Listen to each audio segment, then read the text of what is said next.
Welcome to middle education. आज से हम अपने प्री बोर्ड एग्जाम की तैयारी स्टार्ट कर दिए हैं। प्री बोर्ड की तैयारी थोड़ी मैं यूनिक और अलग तरीके से कराने वाला हूँ। वैसे तो मैं बोर्ड एग्जाम के लिए लगातार आप सभी को क्वेश्चन आंसर दे रहा हूँ, एनसीईआरटी पढ़ा रहा हूँ, ये काम कर रहा हूँ। लेकिन अब सामने है प्री बोर्ड, और प्री बोर्ड तो हमें फोड़ना है। इसके लिए हम क्या करेंगे, 4 सेटों में आपको प्रश्न पत्र उपलब्ध कराएंगे, जिसका नाम रहेगा set number A, set number B, C और डी। और अगर कोई स्टूडेंट्स इस 4 सेट को अच्छे से पढ़ लेता है, प्री बोर्ड आराम से फोड़ देगा, क्योंकि प्री बोर्ड के जितने भी क्वेश्चंस हैं इन्हीं 4 सेटों से बनाए जाएंगे। और बहुत ज़्यादा चांसेस है कि 4 सेट से ही पूरा का पूरा पेपर आए। फिर भी मैं तुम्हें ज़्यादा तो नहीं बोलूँगा। अगर तुम्हारा पेपर 75 नंबर का है तो आसानी से 70 नंबर तक तुम्हारा 4 सेट को देखने के बाद आ सकता है। तो आज से हम शुरू करते हैं, अपने पहले सेट को कवर करेंगे। ऐसे धीरे धीरे आपके पास सेट नंबर बी, सी, डी सब आ जाएगा। अगर तुम सब कुछ पढ़ लोगे तो फिर तुम्हें हिंदी में परेशान होने की जरूरत नहीं है। तुम कोई भी मीडियम को हो, हिंदी या इंग्लिश, तुम्हें ये चीज़ अच्छे से पढ़ना है और ये चीज़ अच्छे से करना है, क्योंकि यहीं से एग्जाम में क्वेश्चंस देखने को बनेगा।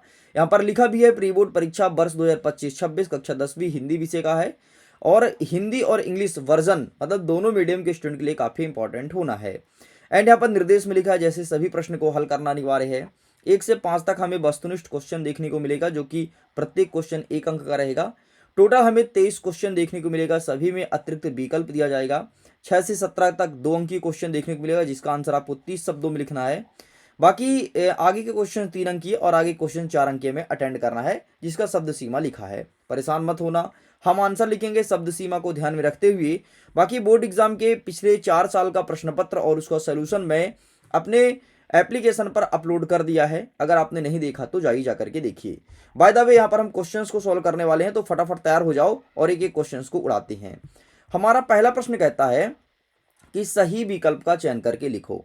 इसमें पहला नंबर कह रहा है, युगधारा के कवि का नाम क्या है। युगधारा आपकी एक कविता है और इसके कवि का नाम क्या है। ऑप्शन नंबर आ नागार्जुन, गिरजा कुमार माथुर, जयशंकर प्रसाद या फिर चतुर्सेन शास्त्री। तो इसका सही आंसर नागार्जुन हो जाएगा। तो सीधे फैक्ट याद कर लो कि युगधारा के कवि का नाम क्या है, नागार्जुन है।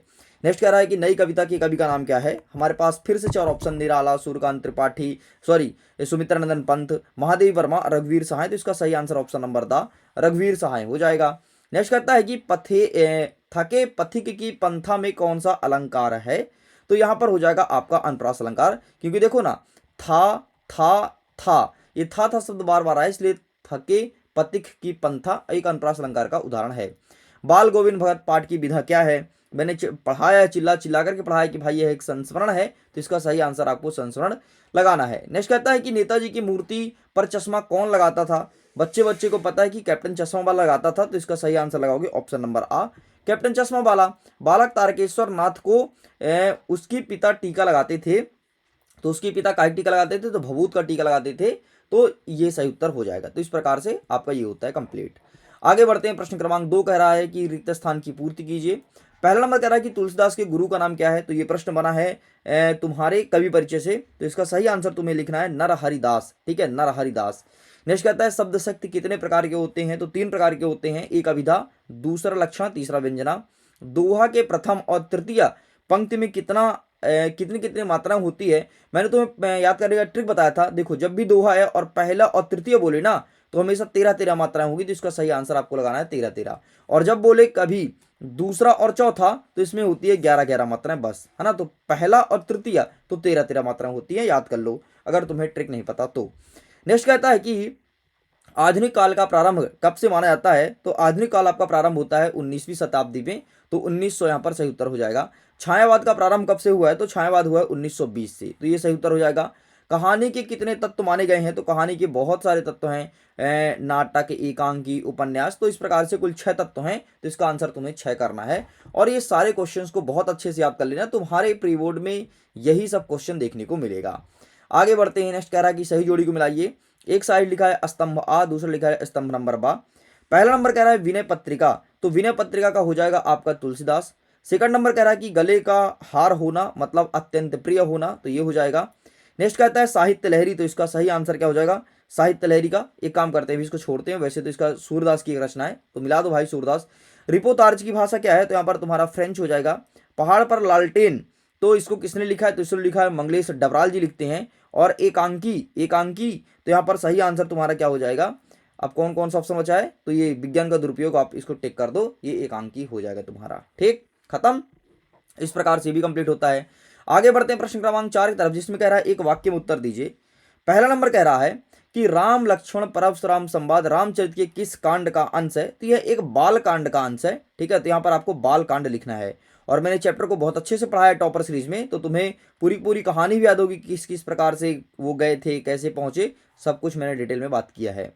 नेक्स्ट कह रहा है कि उत्साह कविता का मुख्य गुण क्या है, तो उत्साह कविता का मुख्य गुण है वीर रस, है ना। तो इसे वीर रस प्रधान रचना की गई, तो वीर रस तुम्हें यहाँ पर लिख देना है। नेक्स्ट आगे बढ़ते हैं। अरि ओ करुणा प्रभामय किसकी रचना है, तो ये महादेवी वर्मा की है, तो यहाँ पर तुम्हें लिखना है महादेवी वर्मा, बस इतना लिख के कंप्लीट करेंगे। नेक्स्ट कह रहा है कि अट नहीं रही है कविता में किस बात की ओर प्रकट कर रहा है, तो मैंने तुम्हें बहुत अच्छे से पढ़ा है कि अट नहीं रही है, ये फागुन की सुंदरता की बात कर रहा है ना, याद है ना, ये फागुन की सुंदरता की बात कर रहा है, तो यहाँ पर तुम्हें लिखना है फागुन की सुंदरता, या फिर ऐसा लिख सकते हो कि प्रकृति की सुंदरता, कुछ भी लिख दो चलेगा। नागार्जुन का मूल नाम क्या है, वैद्यनाथ है भाई, सब कुछ पूरे कॉन्सेप्ट याद करा दिया हूं तुमको, सब याद होगा तुमसे। नेक्स्ट कह रहा है कि अब चला जाए किस प्रकार का वाक्य है, तो ये एक अब चला जाए, ये एक आज्ञा देने वाला वाक्य है, तो यहां पर हम लिख सकते हैं आज्ञार्थक वाक्य। ठीक है, अब चला जाए, वो नहीं कहते अब चला जाए यार, तो आज्ञार्थक वाक्य, आज्ञा दे रहा है ना, अब चला जाए, आज्ञार्थक वाक्य है। आगे बढ़ते हैं, ट्रू फॉल्स बताना है, सत्य सत्य का चयन करो। पहला नंबर कह रहा है कि नेताजी का चश्मा स्वयं प्रकाश की रचना है, बिल्कुल गलत बात है, नेताजी को चश्मा को स्वयं प्रकाश ने नहीं लिखा है।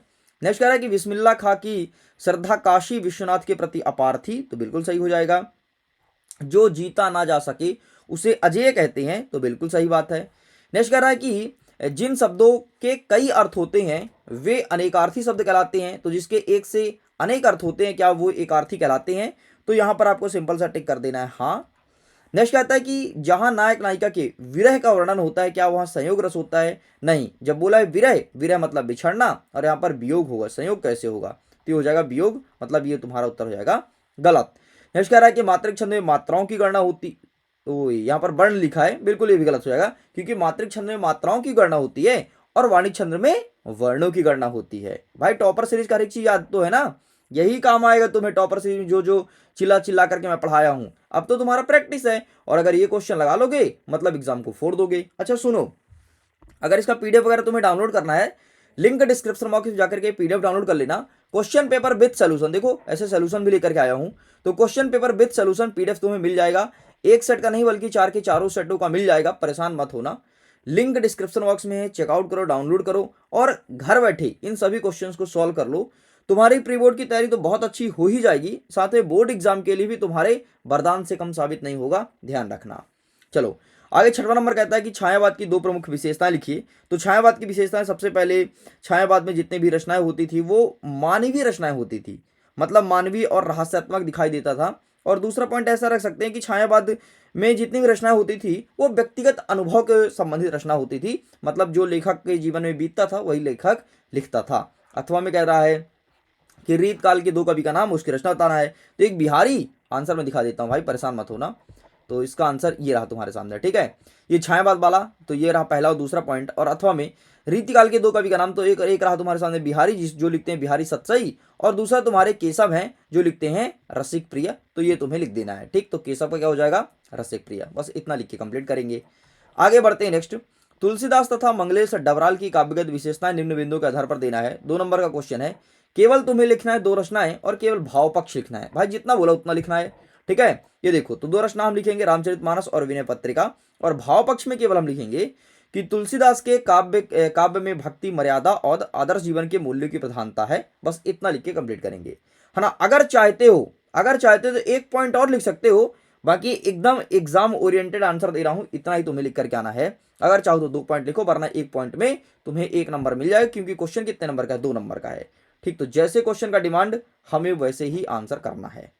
8वां नंबर कह रहा है, अच्छा एक और तो बचा है भाई, मंगलेश डबराल जी के बारे में, आइए इनके बारे में भी देख लेते हैं। मैं सब लेकर के आया हूं, देखो इनकी रचना क्या है, पहाड़ पर लालटेन और घर का रास्ता, और भाव पक्ष क्या है, सामाजिक यथार्थ और आम आदमी की संवेदना संबंधित इनकी रचनाएं होती थी, बस इतना तुम्हें लिखना है, ठीक।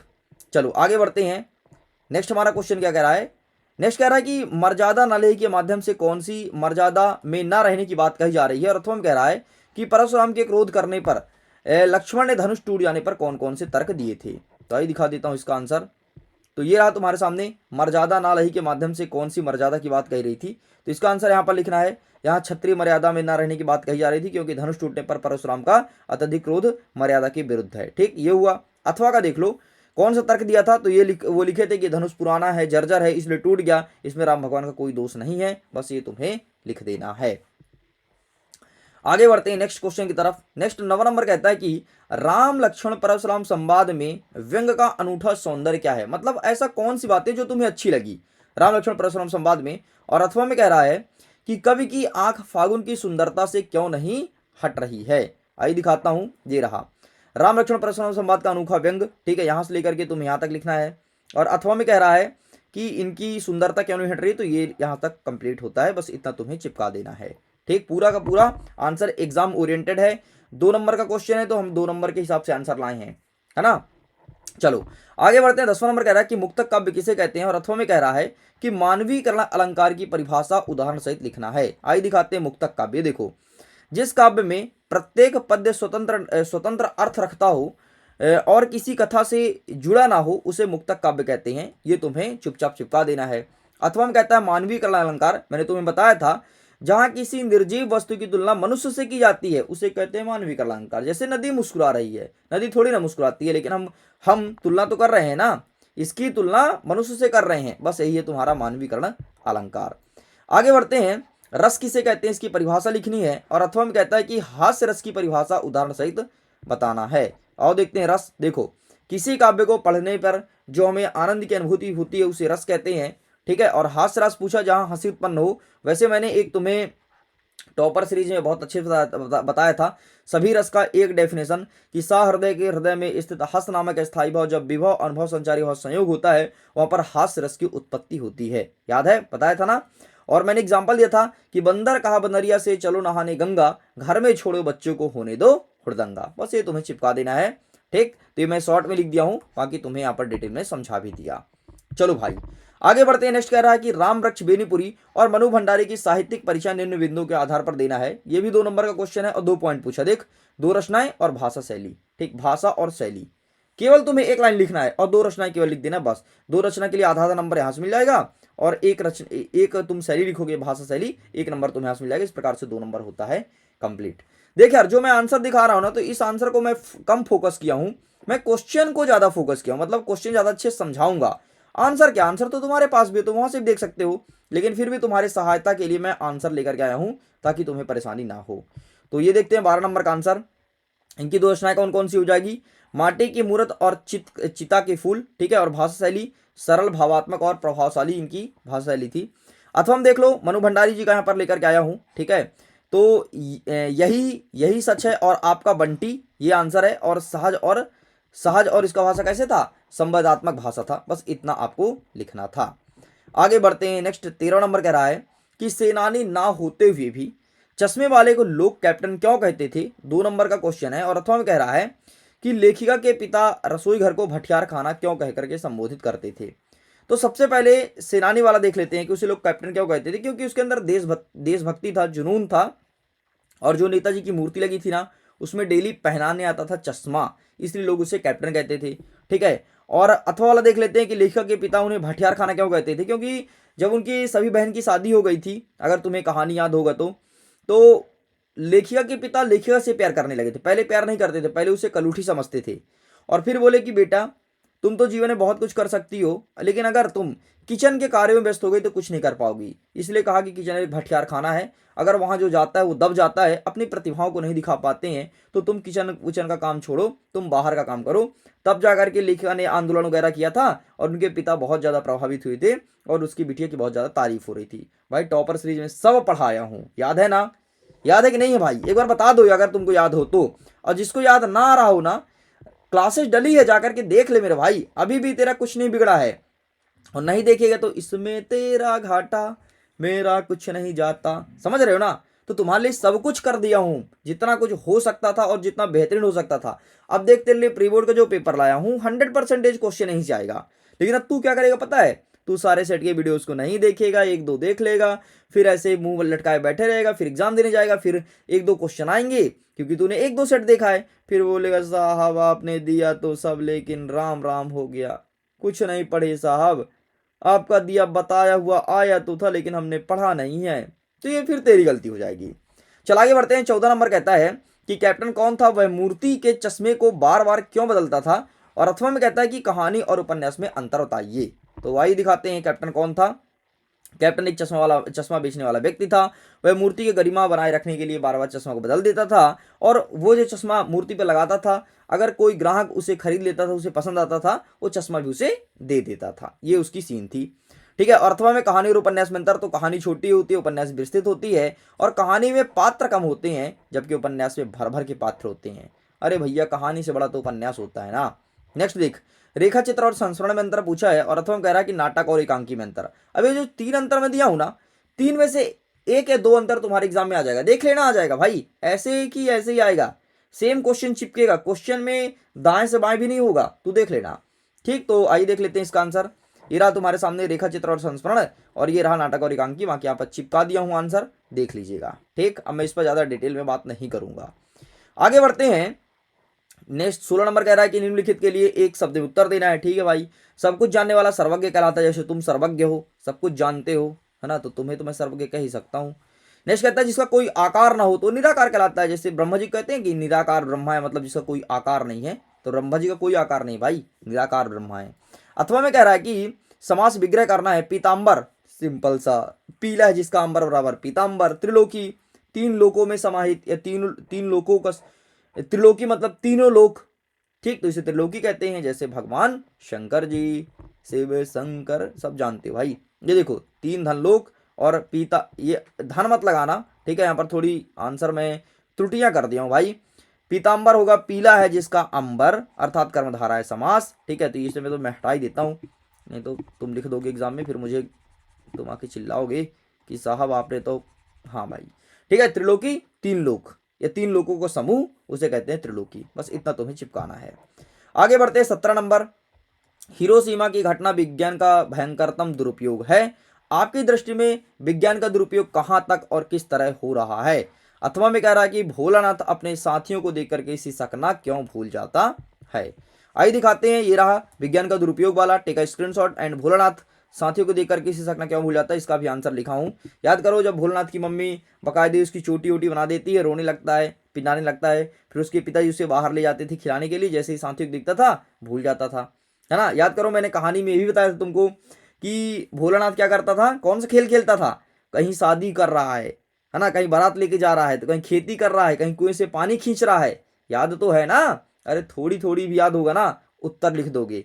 अगर थोड़ी थोड़ी भी याद रहता है और एग्जाम में जब क्वेश्चन आता है ना, तो ऑटोमेटिक हमारी पेन की स्पीड हो जाती है भाई, है ना, फिर पेन रुकती नहीं है, फिर पेन भगती है। अब पढ़े ही नहीं है साल भर, तो फिर बंटाधार होना फिक्स है, लेकिन अभी भी समय कुछ नहीं बिगड़ा है, अभी भी तुम्हारे पास समय है। जागो इंडिया जागो, जागो एमपी के लोग जागो, पढ़ो पढ़ो पढ़ो। अब नहीं पढ़ना तो फिर भैया कोई कुछ नहीं कर सकता भाई। 18 नंबर कहता है निम्नलिखित पद्यांश के लिए संदर्भ प्रसंग सहित व्याख्या करो। 3 नंबर का क्वेश्चन है। अब 3 नंबर के क्वेश्चन शुरू हो गए। देखो, हरि है राजनीति पढ़ियाए, याद करो वो वाला पाठ का है जो भगवान श्री कृष्ण चले गए थे अपने गोपियों को छोड़ करके, बस वही है। हरि है राजनीति पढ़ियाए, समुझी बात कहूत मधुकय, समाचार सब पाए, इके अति चातुर होत होत पहिलो ही, अब गुरु ग्रंथ पढ़ियाए, बड़ी बुद्धि जानी जो उनकी, जोगी संदेश पठाए। याद है, तो बस उसी पाठ से संबंधित पूछा गया है। अथवा में कह रहा है मधुप गुनागुन कर कह जाता, कौन कहानी यह अपनी, मुरझाकर गिर रही पत्तियां देखो कितनी आज घनी, इतनी गंभीर अनंत नीलामी के असंख्य जीवन इतिहास, यह लोग करते ही रहते हैं अपना व्यंग मलिन उपहास। ठीक, तो ये दोनों चीज दिया गया है। आइए दिखाते हैं, ये तुम्हारे सामने इसका आंसर भी लिखा गया, चिपका देना बढ़िया। ये रहा तुम्हारा, यहाँ तक होता है कंप्लीट, और इसके बाद ये रहा तुम्हारे सामने अथवा का। ठीक, तो ये तुम्हें लिखना है, बस इतना तुम्हें चिपका देना है, और ये एक एक चीज का आंसर तुम्हारे सामने मैं प्रकट कर दिया हूं। ठीक, चलो जी आगे बढ़ते हैं नेक्स्ट क्वेश्चन की तरफ। नेक्स्ट देखते हैं प्रश्न नंबर 19। 19 नंबर क्या कह रहा है कि अब आपको संदर्भ प्रसंग की व्याख्या करनी है। ठीक है, देख लो यहाँ पर गद्यांश की संदर्भ प्रश्न की व्याख्या कीजिए। ये संस्कृत वाले पाठ से लिया गया है और इसके अथवा में क्या कह रहा है कि हालदार साहब वाले पाठ से लिया गया है। वो कैप्टन चश्मा वाला, याद करो, हालदार साहब हर 15वें दिन शहर से गुजरता था। मैंने इसका वस्तुनिष्ठ क्वेश्चन भी बहुत सारे कराए हैं, वहां से क्वेश्चन पूछा है। एंड ये रहा इसका आंसर भाई साहब तुम्हारे सामने, चिपका देना। 3 नंबर का क्वेश्चन है। सबसे पहले तुम्हें प्रसंग लिखना है, ठीक है, फिर लिखना है व्याख्या है, ठीक। संदर्भ चाहो तो लिख सकते हो, नहीं लिखना तो मत लिखना। संदर्भ में क्या लिखते हैं मैं बता देता हूं। संदर्भ में एड्रेस लिखा जाता है कि आखिरकार ये किस पाठ से लिया गया है, उसे कहते हैं संदर्भ। बस इतना लिखना है। आगे बढ़ते हैं। 20वां नंबर कह रहा है कि स्वच्छ भारत पर एक अनुच्छेद लिखना है। अर्थवम कह रहा है कि पर्यावरण प्रदूषण के संबंध में अधिकारी और नागरिक के बीच संवाद बताइए। 13 स्वच्छ भारत पर अनुच्छेद, ठीक है, ये अनुच्छेद चिपका देना है, ये पूरा पूरा लिख देना। और संवाद तो तुम्हें अपने से लिखना है, ठीक, संवाद अपने से लिखा जाता है। तो ये जो यहाँ पर संवाद का है ना, ये हटा देता हूँ भाई, ये पूरा हटा देता हूँ, ये तुम्हें अपने से लिखना है, ठीक, ये तुम्हें अपने से ही करना पड़ेगा। ऊपर वाला आंसर मैं दे दिया हूँ। चलो आगे बढ़ते हैं। नेक्स्ट कहता है कि अपठित गद्यांश और पद्यांश को पढ़कर उत्तर देना है। अब इतना सरल है यार, इसको पढ़ो, आंसर करो। जैसे क्या कह रहा है कि उपयुक्त गद्यांश का उचित शीर्षक क्या है, तो स्वार्थ और परमार्थ हो जाएगा, ठीक है। सच्ची मानवता क्या है, तो आइए इसका आंसर ढूंढता हूँ। ये देखो क्या लिखा है, हम अधिकतर सभी कार्य अपने लिए करते हैं, पर के लिए, देखो, पर के लिए सर्वस्व बलिदान करना ही सच्ची मानवता है। ये इस प्रकार सड़ा सड़ा क्वेश्चन पूछा है, इतना सड़ा तो कुछ नहीं है। वृक्ष हमें परोपकार का संदेश कैसे देता है, तुम्हें पता है कि देखना, ये देखो, इसे परोपकार कहते हैं। प्रकृति हमें निरंतर परोपकार का संदेश देती है, दूसरों के लिए बहती है। वृक्ष का पूछा ना, वृक्ष मनुष्य को छाया देता है फल देने के लिए। ये देखो, बस इतना तुम्हें लिखना है भाई, यहां से लेके ये देखो सब पूरा लिख देना वृक्ष से संबंधित। ये हो गया तीसरे नंबर का आंसर कंप्लीट, ठीक। नेक्स्ट कहता है गद्यांश का सारांश लिखे। सारांश मतलब इसको पढ़ो और तुम्हें जो समझ में आए अपने शब्दों में उसे तुम लिख दो, यही तुम्हारा सारांश हो जाएगा, ठीक है। अथवा में क्या कह रहा है, अथवा वाला क्वेश्चन देख लो, एक युवक वाला दिया गया है, बस इसे भी ऐसे अटेंड करना है, तो इसे ट्राई जरूर कीजिएगा ताकि इसका आंसर कर पाए। आगे बढ़ते हैं। 22वां नंबर क्या कह रहा है कि अपने विद्यालय के प्राचार्य को शाला शुल्क के लिए आवेदन पत्र लिखना है। और अथवा में कह रहा है कि अपने जन्मदिन पर आयोजन में सम्मिलित होने के लिए मित्र को आमंत्रित पत्र लिखना है। मैं दिखा देता हूं इसका आंसर, बाकी रहा 11 नंबर का आंसर, ठीक है, लिखना चाहो लिख सकते हो। तो ये रहा तुम्हारे सामने 22वां नंबर का उत्तर, ठीक है। टेक का स्क्रीनशॉट, पूरा पूरा चिपका देना, और इससे बेहतर तुम्हारे पास है तो वो चिपका देना, तुम्हें पूरे पूरे मार्क्स दिए जाएंगे।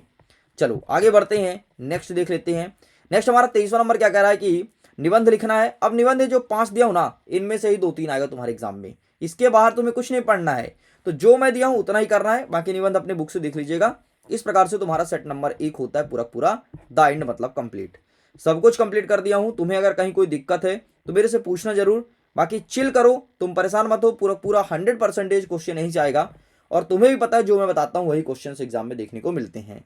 पीडीएफ को डाउनलोड कीजिए, लिंक डिस्क्रिप्शन बॉक्स में है। मैं वीडियो को करता हूं। Thanks for watching, bye.